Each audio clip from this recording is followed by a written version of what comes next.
Kirundi wakubise pa ukava ku ntambwe imwe gashika ku yindi. No musire tugiye kuraba mbega nabahe baririmbyi 10 bakoze bimwe bidasanzwe.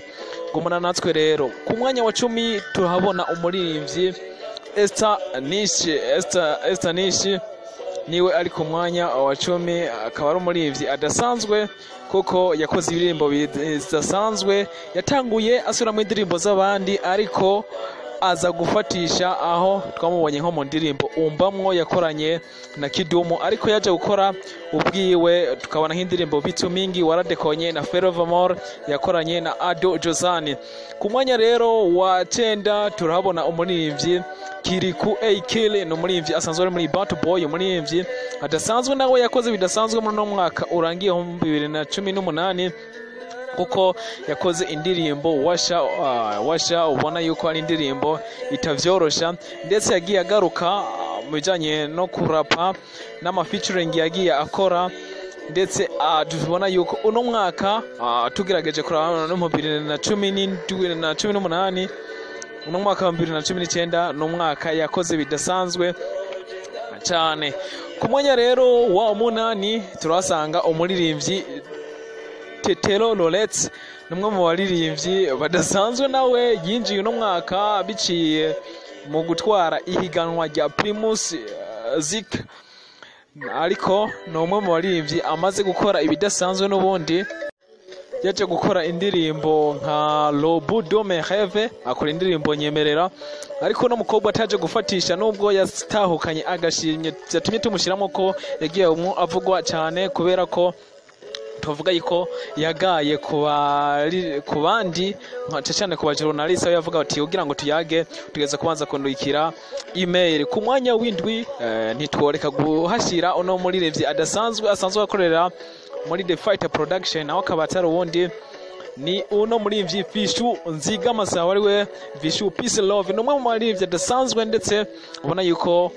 bivanye naho asanzwe ari muri Rebo, asanzwe ari mu The Fight Production, ari umwe mu bantu badasanzwe bakoze gose, aho tukabona nk'indirimbo nka Come Closer za Soli za Vunja ndetse n'izindi. Yagiye aboneka makeremesi ndetse no mu bitaramo bidasanzwe, aho igihe itaramo aheruka mwo ari gitaramo cyatumiwe mwo na Mr Nice, mu baririmbyi badasanzwe bakoze bidasanzwe East African Party. Ku mwanya wa 6 hari MB Data, no mu baririmbyi twavuga mu mwaka wa 2019 wari umwanya wiwe kuko yakoze bidasanzwe,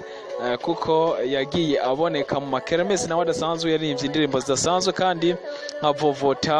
aboneka muri featuring ya Nkuya Kuyakira Mutuna, Shimi Vyirose bakoranye na MK Melo, ukabona yuko no muri ivyi ndetse adasanzwe kuko ndetse ubona nubwo atavuganzwe cyane ariko ari umwe yakoze, ndetse ubona yuko no mwaka wa 2019 ariho yashinga ugwiwe. Ku mwanya wa 5 hari uno muririmbyi Bface Boniface Nziga Masabo, Boniface Giro Kwishaka, ubona yuko yakoze indirimbo Hindukira, indirimbo yavumye cyane, ariko kandi yarakoze na video ya Passport, indirimbo Impa yamutumye amenyekana cyane mu Rwanda, nubwo yari yatangiye kumenyekana ku ndirimbo La Difference, ariko yatumye agira Rwanda tuwa kuri indirimbo Impa yakoranye na Tom Cruise, bituma uno muririmbyi yagura akarere na cyane ava hano mu Burundi aje no mu Rwanda, aho naho nyene yagiye amenyekanira. Bface rero twavuga yuko nawe ari umuririmbyi atavyoroheje muri uwo mwaka urangiye wa 2019, ndetse kumushyira kuri no mwanya ata muntu numwe novuga yuko yoba akosheje. Ku mwanya rero wa 4 turasanga no muririmbyi adasanzwe nawe akaba wundi akaba ari Loriro umwe mu baririmbyi adasanzwe ya performance indirimbo bakoranye na Diamond kuri finale ya Primus Zika. No muririmbyi yakoze no mwaka nko mu ndirimbo Ndaba, Romeo Juliet canke Mi Amor, ariko ico twoshigikira ndetse yanakoze bigashimwa no gushinga rebo yiwe inyuma yuko yari amaze imisi agira media akora tour ari muri rebo ya Gweza, yaje gushinga rebo yiwe ashiramo ndetse no muri ivyo kugira ngo azaramufashe yitwa Asrion. ino rebo yaje kuyitwa Simba Gange. Kuvuga yuko nawe adasanzwe ko yakoze ibintu bidasanzwe muri uno mwaka, aho mbere yanatunganije n'igiteramo bidatandukanye, aho nawo yagenda yandikisha amateka. Kumushyira rero kuri uno mwanya umuntu ntiyoba abeshe canke ngo avuge ngo aragize ivyo twokwita gipendeleo. Ku mwanya wa gatatu hari Natasha Ngendabanka, umwe mu baririmbyi twavuga nawe adasanzwe kandi yakoze nko muri ndirimbo uvise gute unayibonaje, yagiye hanze y'igihugu ndetse aharonkera n'ubushimwe, agaruka mu gihugu ndetse aronka ubushimwe bubiri bwose nka Rise Talent Award na High People Awards. No muririmbyi rero Natasha Ngendabanka kumushyira ku mwanya wa gatatu mu baririmbyi bakoze muri uno mwaka urangiye ntabwo yabakosheje, kuko ni umwe mu bintu yabiharaniye ndetse ubona yuko yagiye yerekana yuko ivyo akora n'ivyo akora abifitiye ubuhamwa kandi abifitiye experience. Ariyo mpamvu n'umwaka wagiye kurangira amafise power idasanzwe, kuko yarakoze birashimwa ndetse yagiye agira connection zidasanzwe na cyane muri Uganda ndetse no mu Rwanda, uko yagiye aboneka mu biganiro bica kumbonesha kure zo mu Rwanda, muri Tanzania, Uganda na Tanzania. Kumushyira rero kuri uno mwanya umuntu ntabwo yoba yakosheje na gatoyi. Ku mwanya wa kabiri mwamaze kumumenya ni Big Farious, Big Fizzo, numwe mu baririmbyi nawe adasanzwe yaririmbye nk'indirimbo nka You, indirimbo Sibeza,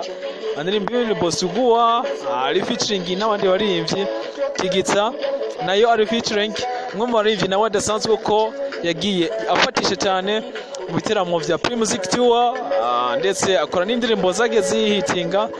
Ariko kandi umuntu atohwema ko yagiye akora n'ibiteramo hanze y'igihugu, na cyane muri Uganda ndetse no muri Belgique, aho umwanya atawumaze ngaha ariko yagiye avugwa cyane nubwo atari ngaha mu gihugu ku buton tutu bifu, na cyane yagiye azaravugwangwa n'abandi baririmbyi tutovuga nka Satubi ndetse na Arenova, aho canke Amipro byagiye bivugangwa. Ariko tugende ku mwanya wa mbere umuntu yavuganzwe cyane gose no muri ivyi Big Satubi canke umwitwe Bizimana Abubakar Karume, yarivye indirimbo akora collabo ya Don't Cry, ariko yaragize kandi umubabaro sukamwo amabuno Love Controller. Uno muri ivyi yatahukanye ubushimwe butatu bwo muri Best Music Award, agira media tour ku masamirizi zidasanzwe kanye zo mu gihugu ca Tanzania. Kumushyira kuri uno mwanya rero umuntu ntabwo yoba yihenze na gatoye ku mwanya wa mbere w'abantu bakoze cyane muri uno mwaka wa 2019, ndetse tugira big up sana kuri uno muririmbyi uko yaratumye igihugu kimenyekana hanze y'igihugu ndetse no ngaha indani mu gihugu nyene. Ariko nitwavuga yuko gusa aribo bakoze, aha twavuga nk'abandi baririmbyi bakoze harimo ba Arnovich, harimo ba Double J, harimo ndetse na ba Fabilov Kamil Gadzo, ba Miss Erika mu mwaka